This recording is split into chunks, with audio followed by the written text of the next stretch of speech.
Good morning, good afternoon, good evening, listeners from wherever you're joining us today. Welcome to the Kektil World Youth Podcast. My name is Wycliffe Guguni and I'm your host for today. I am thrilled to have a very young and dynamic youth leader from a very unique country that most of you are going to love learning about. Her name is Fatima Baimakhanova. Did I spell that right? Did I pronounce that right? Yes, Fatima Baimakhanova. Yes, Fatima Baimakhanova, and she's from the country Kazakhstan. I'd like to describe Fatima as a very young, energetic, dynamic person who aims to be a traveler and wants to explore different cultures and become a global citizen. And just to give a description of this young, brilliant leader is about her. In the land of endless green steppes and high mountains, where the winds whisper tales of ancient nomads, eagles fly under the cerulean cup of the sky, and the sun paints the river with gold and blue colors. There is a young woman with a heart full of dreams for traveling and building intercultural friendships. Her name is Fatima, and she is from Kazakhstan. Get ready to watch this rising star from the heart of Central Asia. Her home is a place where she feels safe and loved. She knows the old saying that says, home is where the heart is. She wants to travel all over the world, live outside the box, and feel everywhere like home, because for her, home is not just a gray building with windows. She's so passionate about cultural exchange, global citizenship, and social entrepreneurship. She's always eager to learn new things, and she is excited to see what the future holds for her. I met Fatima in Atlanta around 3 months ago at the Kektil conference, and I was thrilled to learn about her curiosity of the world. And today I'm hosting her in this podcast so that she could speak and tell us, as a youth from Kazakhstan, what's happening in their country, what are the new developments that Kazakhstan is experiencing politically, economically, and socially. So Fatima, welcome to the podcast. Yes. Hello, everyone. Hello, every listener of this podcast. Hello, Guguni. And thank you for such a vivid description of my life. So my name is Fatima. And what I can share about myself. I have graduated from high school this year. And currently, I'm taking a gap year to explore myself and the world deeply. And as I said before, I am traveling and seeing the world currently. So, how you say it, my passion is global citizenship, it's cultural exchange, activism, and entrepreneurship. Now you're joining us from South Africa. Tell us, what are you doing in South Africa? So now I'm in Cape Town in South Africa, currently with Tech Action Lab project of Global Citizen Year organization. Main goal of this program is to nurture people the skills of being a change maker. So now I have apprenticeship with human rights organization to learn more about how I could be a change maker, how I could change my community, and like what kind of good things I can bring to this world. Wonderful. And you come from a country that most people perhaps might not be so familiar with, because it's a country with a very interesting history. It's a former Soviet Union country before they broke out and became independent. Tell us about your childhood and your life growing up in Kazakhstan. So I'm from Kazakhstan. Kazakhstan is a very large country. It's like the ninth largest country in the world and the largest landlocked country in the world. And it's influenced my life really deeply. Because we're the largest country, we have really 130 different ethnic groups. So I was grown up in a really diverse community.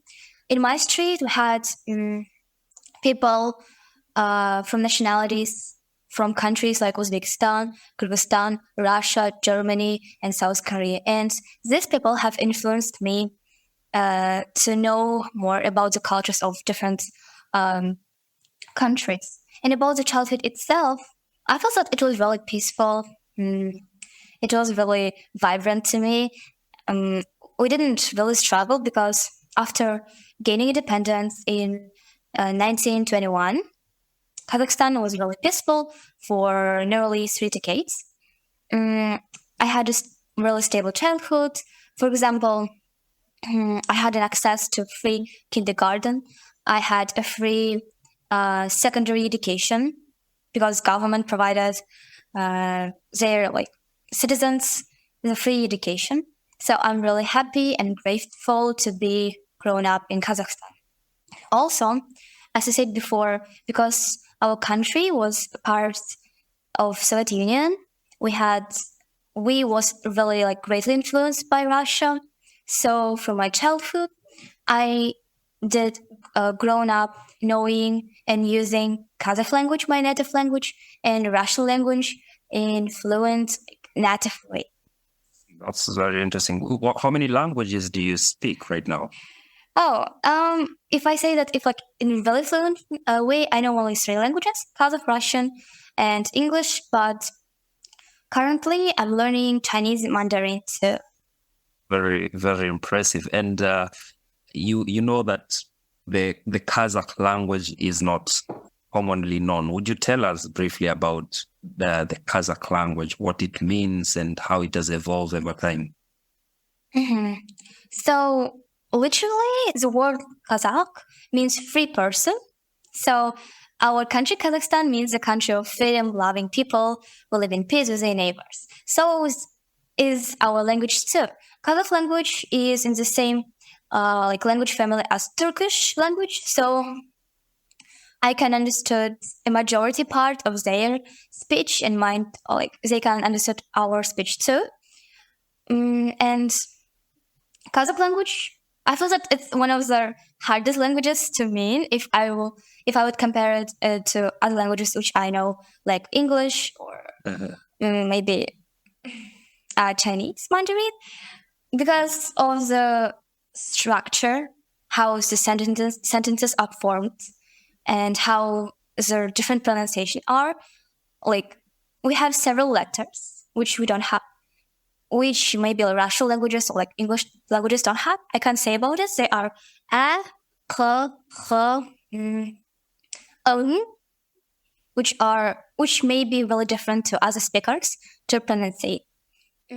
So yeah, I really love my language, but I feel that because of the influence of other countries to Kazakhstan, some people, some native Kazakh people don't really know their language, because sometimes they feel that knowing Kazakh language isn't that important to them compared to Russian. But recently, there is a positive trend of people knowing, wishing to know their native language and trying to learn this language. So I'm really happy about this positive trend that many people, Kazakh and other foreign people, Kazakhstan, trying and learning Kazakh language. That's very interesting. And I did not know that Kazakhstan is the largest landlocked country in the world. That's a very interesting fact for me to discover, that it's at the center of Central Asia, acting as a bridge between the Asian countries and the European countries. Would you please share with us some more interesting facts that perhaps listeners would not know about Kazakhstan as a country? Okay, I have so many interesting facts about Kazakhstan. So let me first start with the most shocking and vibrant one. So Kazakhstan is a birthplace of tulips and apples. Wow. Also, we have the Baikonur Cosmodrome, which is a launch site of the first human space flight. So in my country, we're trying to learn more about space, nanosatellites, and other space technologies. Also, I as we said before, we're nomads, so we have a really like deep connection with nomadic heritage. Many people, many people think about Asia that it's only about sushi, noodles, but Central Asia is really like different type of Asia, if you say that. For example, in my country, we have a horse culture. As nomads, for many Kazakh people, horses were a source of food, like horse meat, transportation in rural areas, and even as a trade point. So I feel that. How does just a moment? Let me interrupt you at there. How does the horse meat taste? Yes, when I'm sharing with partners that we eat horse meat, mostly people are really shocked. Like, wow, you're eating horse meat? For me, horse meat is similar to chicken, beef, and shit because I'm eating it from my childhood. But horse meat is really oily and high in calories. So mostly we try to eat horse meat in winters because when it's cold, when it's freezing, after eating horse meat, you like have some kind of warm energy in your body and you feel really energetic. Is it very expensive? It's not expensive because, I mean, we grow horses for meat like average chicken and co, so it's really affordable. Also, if someone would visit Kazakhstan, for example, and go into a restaurant, they can find on the menu horse meat as part of their food. Of course, even you can find it like in local shops and supermarkets. It's really accessible to find and to cook. Wonderful. It's very, very interesting. So you can tell us a little bit more about the Kazakh yurt, which is the nomad house. Yeah, as nomads, we had like a really like nomad traveler life. We were traveling from winter, like during winter, our ancestor lived in one place, and in spring we were in other place. In autumn, it's like really different location, and in summer, it's really different location. So to be able to do such traveling, we need to really like great transformer house, which is Kazakh yurt. This yurt is used in many nomad nations. It is a portable house that can be easily and quickly assembled and then disassembled. So it will be really quick. So deliver your house from this location to other location. And during such a traveling, the parts of yurt will be loaded on the horses and camels, heading off to new pastures and new ground. So that's very interesting. And so is this a life you've experienced as a child, or this is something that has been told of the life that people used to live back then? Well, I never lived in yurt, but I know how it looks and how this thing looks in yurt. As I said before, because of the Soviet Union influence, we shifted into agriculture from nomadic life. So now most of the people in Kazakhstan live in like normal houses, not yurts, in like major cities. But if you are in some villages, like rural areas, some people could use yurts now to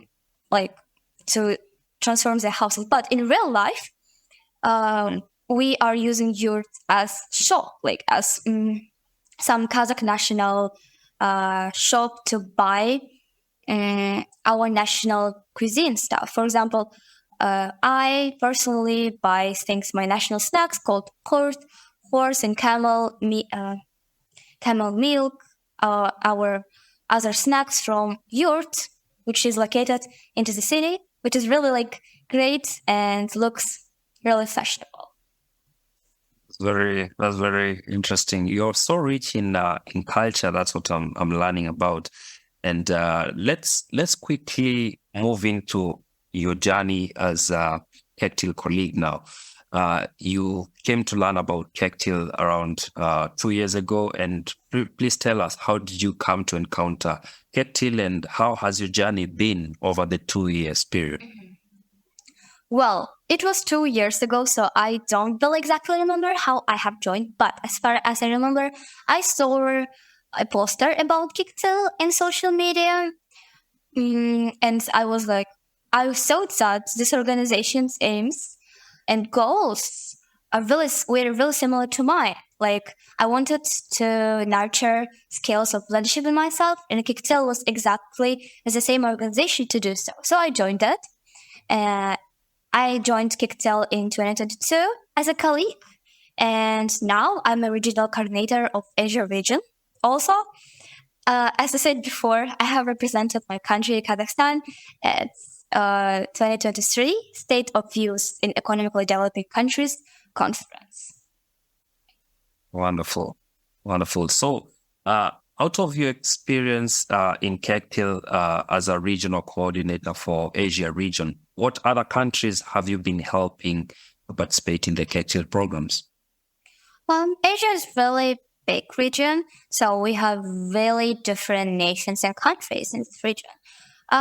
In daily basis, I have interacted with people from India, Bangladesh, Nepal, South Korea, Indonesia, China, and even more. So I can really understand that with Kiktil, I have an opportunity to discuss really important issues, really important topics with people over the world. Very, very interesting. Now, when you talk of discussing issues of politics, of economy, of social with people from all over the world, I'd like us to take a look at Kazakhstan as a country which has got very major political significance for Russia and China. You gained your independence in 1991, and you've actively been involved in international diplomacy, and Kazakhstan has served in major global conflicts, promoting peace and stability. And the most recent occurrence right now is having the French President Macron visiting Kazakhstan for strategic partnership reasons, and they've pointed out their interest in mineral partnerships right now, even with the current crisis that happened at the coal mining, where over 40 people died, and I'm sorry about that bad experience in Kazakhstan. People say that Kazakhstan is the backyard for Russia, and also is the gateway through which China is using to access Europe. Do you think that these statements have got truth in them? Mm-hmm. So Kazakhstan is located in the heart of Asia, between really big countries like Russia and China. In our history, we were colonized by Russia, so in our daily basis, we had been influenced by Russian life. But as China is growing economically, we are also being influenced by them, by the investments, by the investments and by the products. So I can say that we are between the really big countries. But Kazakhstan's main goal and how it is written in our constitution, we try to promote peace and stability. From our independence, we have been actively engaged in international diplomacy and has served as a mediator in various global conflicts. I know that in our capital, Astana, we had many conferences to fight against terrorism and to promote peace. So always our major goal was to fight, not to fight, but I mean to promote stability, and to not fight back, but to say to other countries to be peaceful. So between Russia and China, I think that Kazakhstan wants to be neutral between them, but in the same time, we try to be independent. We try to be recognizable in worldwide arena. In recent events of the influence of Russia, I feel that Kazakhstan is trying to be more independent from them. In our real life, as I said before, we have Russian language. Even our Kazakh alphabet is in Cyrillic. Like one century ago, our alphabet was in Arabic. but during the Soviet Union, as an alphabet, the Kazakh alphabet was changed into the Cyrillic, so Kazakh people to be influenced by USSR. But in 2017, our ex-president Nursultan Nazarbayev had thought about the idea of changing our alphabet from Cyrillic to Latin-based alphabet. And this idea was really popular, so now we are in a phase of transition from Cyrillic to Latin-based alphabet. And by the proposal, the transition is set to take place until 2025. Already at school, people are, like young children, are learning how to speak Kazakh and how to write in Kazakh language in Latin. And I feel that this transition will be helpful to Kazakh people to have their culture, which will be different from Russian culture, because in a daily basis, people tend to be easily influenced by Russian culture from their movies, news, and other stuff. And with the transition to Latin alphabet, we will show our influence and will be influenced in global area. So I feel that now Kazakhstan is trying to be more independent from Russia. And regarding China, we never had like kind of conflicts with China, so we are diplomatic about it. But I feel that Kazakhstan maybe needs to be independent from the Chinese economy,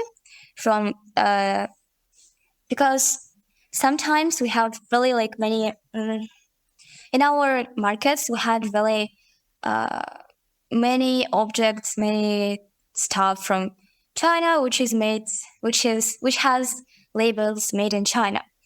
I thought that it could be good and bad at the same time, because it means that firstly, like the pros is that it shows that we have like a really great relationship with China, that we have export and import between two countries. But it also means that in Kazakhstan we don't really sell our products, so it could be really bad to our local businesses.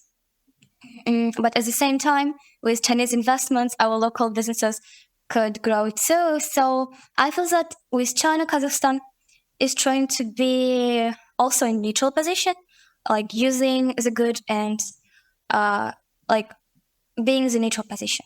Also, what kind of Chinese investments have been made in your country?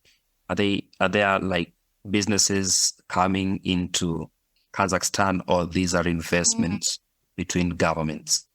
So to average citizens, to average like local people, it's not really popular to know about it. But I know there's several projects which are being made between these two countries. For example, in the past, we had a Silk Road, which have connected Asia and Europe, and Kazakhstan was a part of it. So two countries are trying to revolve this trade again. And the project now is called as Western Europe, Western China. And with this project, Asia and Europe is trying to have a trade. Also, just let me interrupt you just a moment, just to establish clarity on the relationship between your country and China.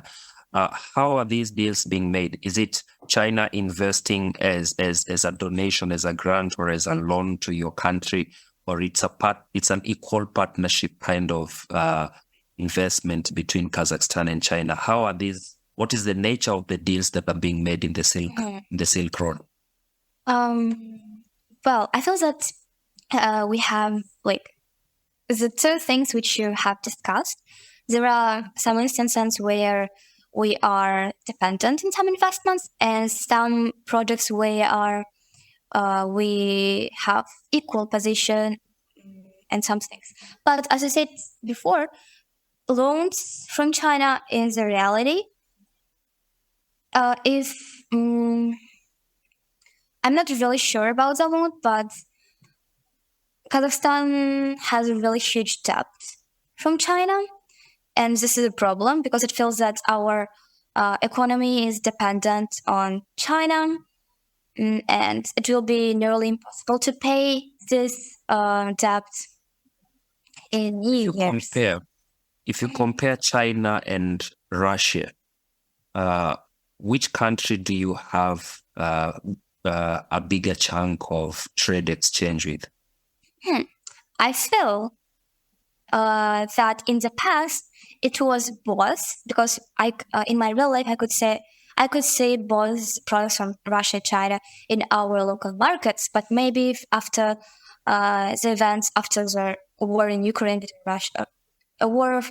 Russia and Ukraine, we have less products from Russia and more products from China. So this means that now we are being more influenced by China in economical field. That's very interesting. And there've been a lot of growing diplomatic activity from the Western side, that is Europe, majorly the European Union. And the Russian government hasn't been so happy about that. And so the foreign minister from Russia has mentioned that the West is trying to pull neighbors and friends and allies away from them. And do you underestimate the geopolitical difficulties or pressures that are being put upon your country from Russia? I feel that our citizens and our government understands this geopolitical pressure. So in every our major political statements, our economical projects, we try to understand how this project will impact our relationship between those countries, and we try to balance them, I guess, because I feel that of course we can have relationship with the European Union, but we need to also be friendly with Russia because they're our neighbors, and Kazakhstan and Russia have the longest continental border. So we need to be friendly and have diplomatic relationship, because it could influence our future and reality. Yeah, I think your country is caught up in a very very sensitive situation for that matter. I could imagine, because when, for example, Russia declared war with Ukraine, your president Kasim Tokayev has been congratulated for not refusing to side with Moscow on the war with Ukraine, and you have always stood up in the side of this. That has been a good move. And at the same time that you would like to retain good relationship with Russia, yet the West has been using Kazakhstan to obtain important minerals like oil, and right now moving into other mining minerals like uranium. You have iron ore, you have coal, you have coal, you have a lot of minerals. Tell us about the situation with regards to how these resources are being exploited and how they're influencing your relationship with the European Union. Yes, you're correct. Kazakhstan has a fossil fuel driven economy. All the 105 elements of the periodic table in Kazakhstan, we have in our ground, 99 elements have been identified, and 70 of them are being explored, and 60 elements are being involved in production. And Kazakhstan is one of the world's leading oil and natural gas producers and exporters. We are rich in mineral resources, including coal, copper, iron, and associated uranium. This means that we are dependent on in the export of these natural resources. It is our advantage and disadvantage at the same time, because now we are dependent on these exports. So our economy is dependent on the prices of oil, and this creates a really huge problem regarding inflation. Also, this means that our ground is really could be seen as a treasure to other countries to use and exploit. But I feel that recent years, Kazakhstan government and just has been identifying our disadvantage of having only oil and natural gas economical sector, and we are trying to diversify our economy from only exporting to manufacturing products. We have been producing steel, chemicals, machinery, meats, and other agricultural goods. Also, we are trying to diversify our financial sector. I feel that Kazakhstan has growing IT technology sector, and we're trying to innovate our software development, outsourcing, and have digitalization. So we hope to have digital economy. We have moneyless transactions between banks.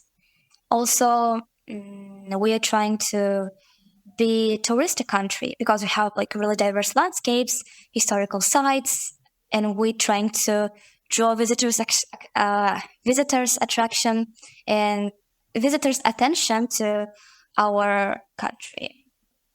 So, like to know now, you're trying to diversify your economy, but recently we are seeing a lot of investments that are coming into the oil and gas, especially. France has shown in investing of around 18 billion US dollars. And we see more countries that used to buy oil from Russia have replaced their purchase from Russia to Kazakhstan. Do you think that these kind of changes are going to influence the extent to which your economy is going to be diversifying with the interest that is coming from the European Union? Honestly, I feel that it will not be really good to our economy because we are trying to diversify our economy, and during this time, other investors are trying to invest in our oil and gas productions. And as I said before, we had a fire in our manufacturing, exporting locations. And some experts have drawn attention to those problems because the world companies and organizations are trying to produce oil and gas in countries with like really cheap prices for it. And because of it, local people could suffer because sometimes those places could not have a good equipment to export minerals from the ground. My opinion is we need to I feel that it's nearly impossible to stop exporting our natural gas, but we could try to decrease the volume and try to draw our attention to other sectors, because now the global trend is sustainability, and using oil and gas isn't sustainable version. I feel that maybe Kazakhstan could use other things like sun, wind, and water to produce electricity, not the conventional way of having electricity from fuel. You've talked of sustainability, which is a very important subject in this conversation, and we've dwelt so much on the economic part of sustainability, and let's talk about the social part of sustainability. With all these investments coming into Kazakhstan, I'd like to know what is the cost of living in Kazakhstan? How does the normal citizen experience this? Does the benefits of these investments trickle down to the common person working as a business person, as a farmer, or just a stay-at-home mom taking care of their children? Do they experience the benefits of these investments? Would you please share with us the situation with regards to the cost of living in Kazakhstan? And now I will share two different sides of this question, like the official data and the common people's opinion about it. Before the podcast, I have researched this topic about our cost of living. So In the ranking of countries by cost of living, Kazakhstan ranks 91st out of 140 countries in 2023. This means that generally, officially, like Kazakhstan has cheap cost of living, but in the same time, between commonwealths of independent states, like the late countries which have been a part of Soviet Union, Kazakhstan is one of the most expensive ones. So what is the real condition of this question? As a normal citizen, I feel that Kazakhstan is expensive with normal salaries. For example, cost of food. Regarding official data, Kazakhstan people spend 50% of their salary, of their income on food. And compared to developed countries, this is a lot. In the USA, the share of food from their income is only 6%. In most European countries, it ranges from 9 to 19%. And we have 50%. It's a lot for ordinary people. I hear a lot, many stories in Kazakhstan about families struggling with trying to make food to their children because it's very expensive. And with inflation, this means that their salary is fixed, their salary is the same as it was 5 years ago, but the cost of food is increasing in daily basis, in hourly basis, and it's really frustrating. So ordinary people. But I feel that in other, so it's the most frustrating part of cost of living, but we have other parts of this question which are really positive. For example, Kazakhstan is among the countries with the most affordable tariffs for mobile data. This means that it's really cheap to buy unlimited data. For example, I have a plan. In my country, I have a plan, which means that for $4, I could buy unlimited data to myself. It's really cheap. Why? Yes. But why is it so cheap? Because our government tries to digitalize our citizens. We want to be innovative. We want to be really transformative. So our government Subsidizes. So yes, your government subsidizes. Mm-hmm. Wonderful. That's an Yes. incredible move. That's a very Yes. incredible move. And what outcomes do you see out of these in the country? Do you have a lot of positive stuff coming out of that kind of development? I feel so because, in my opinion, when internet is expensive, it will mean that there is a barrier between rich and poor people. But when internet is cheap and affordable to most people, it means that they could do things which could not be affordable in their real time. For example, I know from my daily life that some people don't really have maybe money or resources or time to go and do their hobbies like dancing, painting, or learning new languages, but they could use internet to do so. And with the internet being affordable to everyone, it means that we have more startups, more things to do on internet. And also, as I said before, our financial sector is growing. So we could just use our phones with internet to buy our stuff without carrying cash. And this means a lot because we are transforming our real life from not this digitalized to the really innovative version of our country. We're going to talk about some of the notable projects that are developing and especially innovations that are coming out of Kazakhstan. But right now, just before we get out of this topic of cost of living, you've talked about communication, you've talked about the cost of food. Tell us a little bit more about transport, healthcare, access to education. What is the situation with regards to those themes? Mm-hmm. So, due to its vast size and strategic location, Kazakhstan draws its attention to the transportation.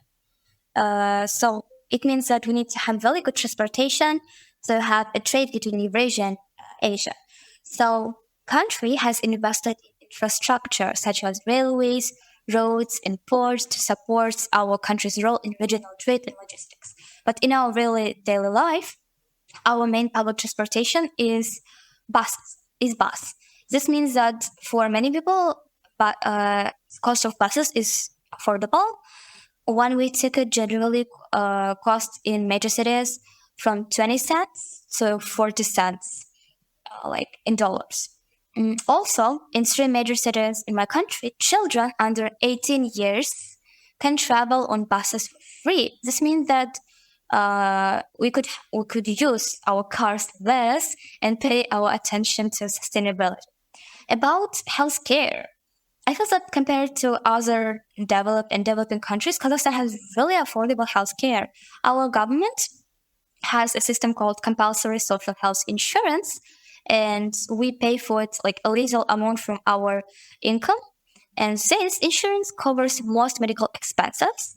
So generally, we are using our healthcare for free because we are paying like little amount from our income. So if you have some kind of emergency,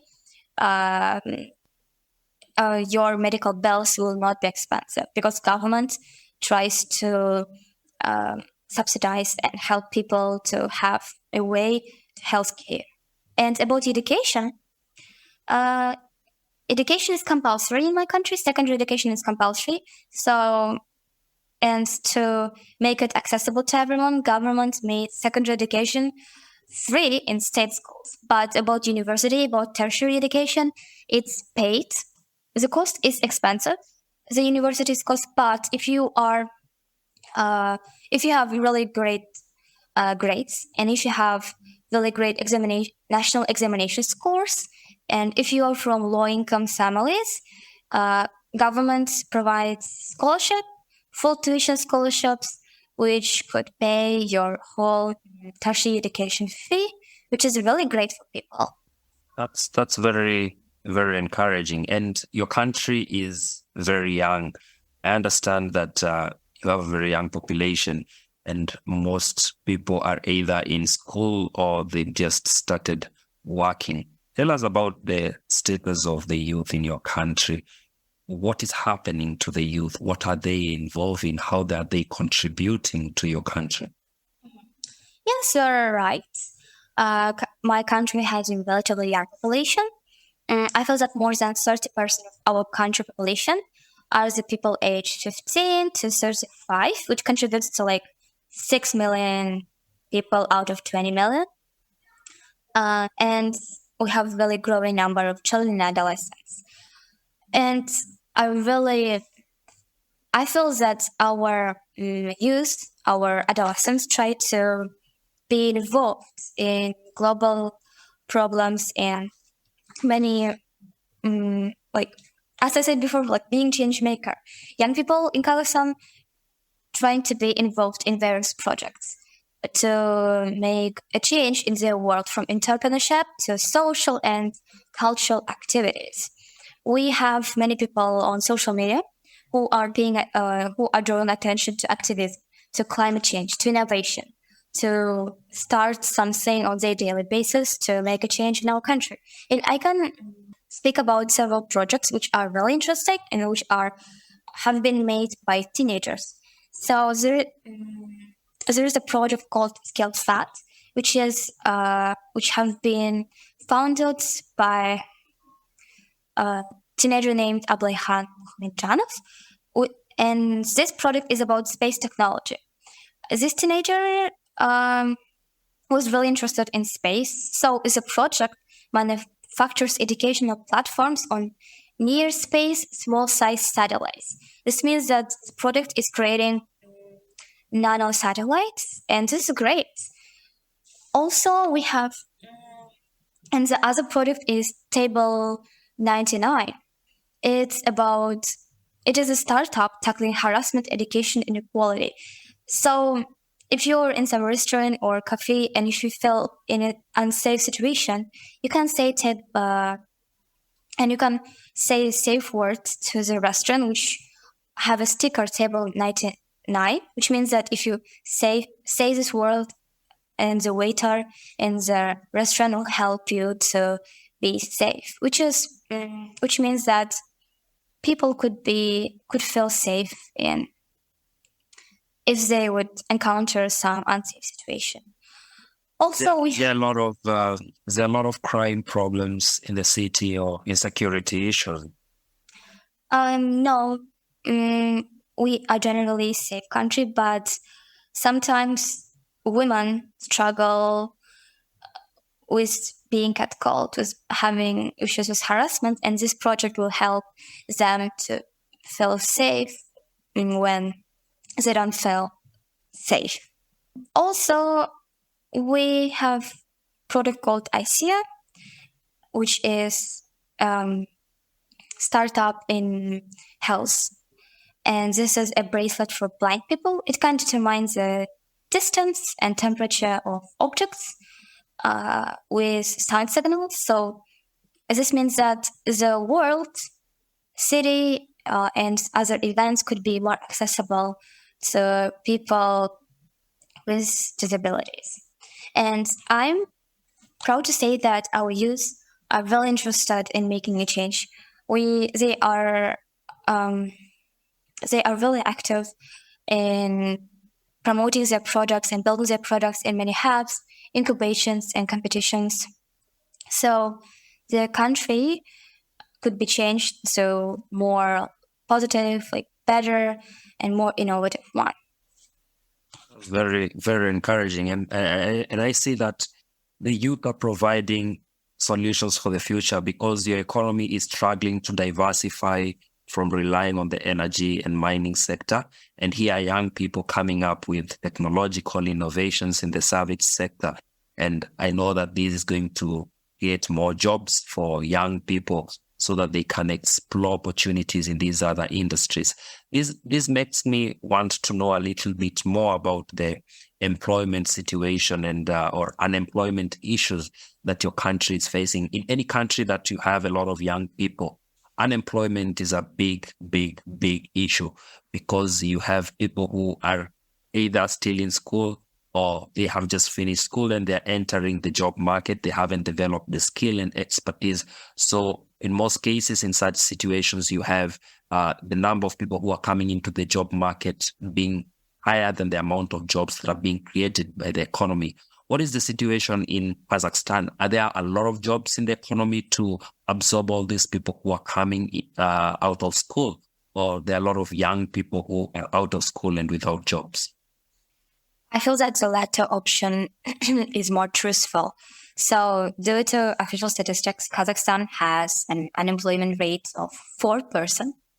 This means that 400,000 people out of 20 million are jobless, but it's official data. So which could be reasons of this unemployment rate? Firstly, I feel that it's because of our dependency on energy sector. It feels that mainly jobs are around energy sector, around mining, and in the other industries, there are limited job opportunities for young people. Also, the second reason could be the fact that we have a relatively young population. So every year, a large number of young people are entering the job market, and this creates competition for jobs. And some people could not be qualified to win this competition. Yes, but I hope that with the diversification and with the diversification of our economy, we could create more jobs to our youth. There are some notable initiatives that government has been doing to resolve the issue of unemployment other than diversification of the economy. Mm-hmm. Of course, we have really great projects to help people to find a job. I have researched this topic before podcast and I can share it now. So Kazakhstan has 20 labor mobility centers and 207 career centers located in cities. This means that if a person is jobless, they can contact these centers and they will try to help this person to gain qualifications. They can learn how to be a hairdresser or how to be a plumber and find a job. If they just finish, if they just have secondary education. If they had tertiary education and are underqualified, they could find their jobs in their area, like internships or apprenticeships, and try to help them to gain experience. Other than the centers, we have other projects to help people to be employed. One of them is First Workplace Program, which temporarily employs citizens from 18 to 25 years old in some organizations. This program helps those people to find experience, and then they can go into the free market and try their chances again. As a program is called With Diploma to Village. So the large cities have a huge competition between youth, but what about rural areas? The rural areas don't really have people to, the rural areas have jobs, but not many people are working these jobs, so they need specialists. So young people out of the universities are put into this program, and they are moving to the rural areas to work and gain the experience in these villages. So this program helps the village people to fill their jobs with specialists and young people to find a job. I feel that this is a win-win situation to both participants. And I'm proud of it because government is trying to do something with this problem other than diversification. That's very proactive of your government. I like the idea of the mobility centers, labor mobility centers and the career centers. I'm curious to find out, how do they organize themselves? What is the role of businesses in these labor mobility and career centers? How they are working? Yes. How do businesses get involved in it, and also like how is it financed, and who pays for the cost of setting it up and running it, and these apprentice programs? These programs are government-based, so mostly government subsidize all these projects to help people to find a job. And other projects are made and driven by municipality.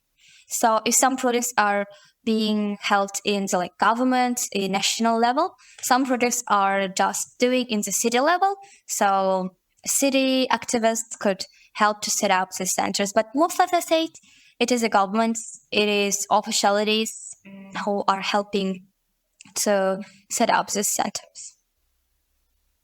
That's very, very encouraging. And this is a good example that perhaps other governments can learn and borrow from. Thank you for sharing those very innovative ideas. So we've spent a lot of time talking about unemployment and the way government is resolving these issues.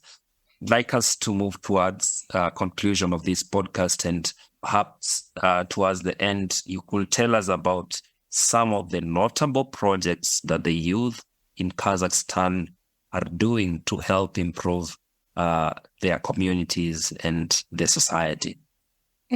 So I feel that we are only coming to these projects because sometimes people don't really do this kind of projects, but